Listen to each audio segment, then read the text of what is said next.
Everyone loves a comeback story, and in today's gambling industry, you might just be seeing one in Evoke/888.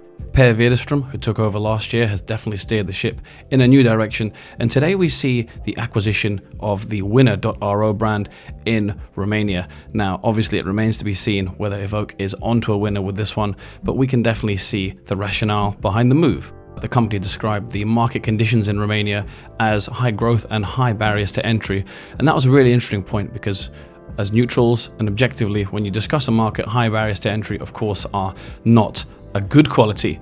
But obviously for a firm buying an existing company with a good market share in that market, for Evoke, high barriers to entry mean it's going to be able to protect what it has and what it has acquired with this deal. In terms of the deal, Evoke is injecting its existing Romanian business plus a cash consideration of 10 million euros. And this merger certainly makes a lot more sense than perhaps the William Hill acquisition of a couple of years ago.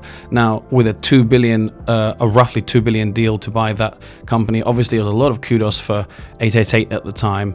It was a legacy purchase. It showed the size of the company and it allowed it to become quite a strong omni-channel operator as 888 has online, and William Hill has a lot of retail outlets, of course. But with hindsight, we can look at that deal with a little bit of scrutiny because William Hill, year on year, we're seeing kind of declines in retail, and online is probably where you want to be right now, especially in consistency with the rest of Evoke's wider business.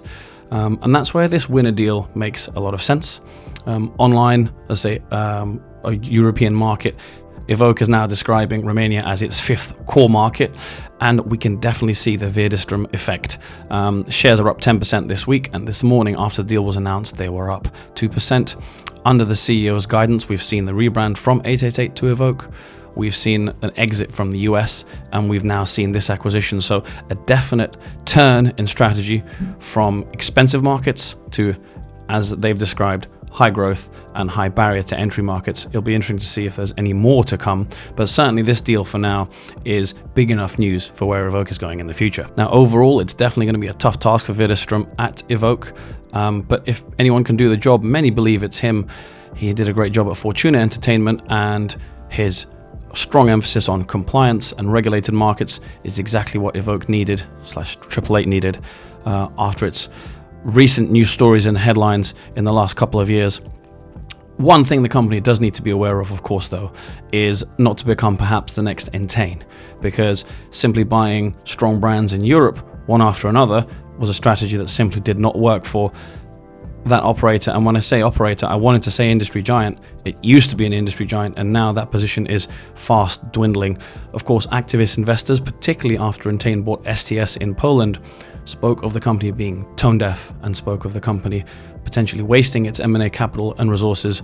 That's just one thing Evoke wants to avoid.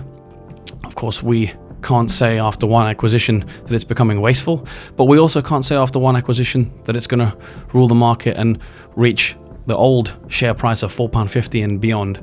It's an interesting move from Evoke. We definitely see in which direction it's going, and it'll be interesting to see how the market reacts over the next few months and whether we'll see more M&A. But certainly we're seeing the Per Widerström effect. Honesty is the best policy for this CEO, as we said in last week's GI Friday after the Q2 financial report came out. Per Widerström was publicly disappointed.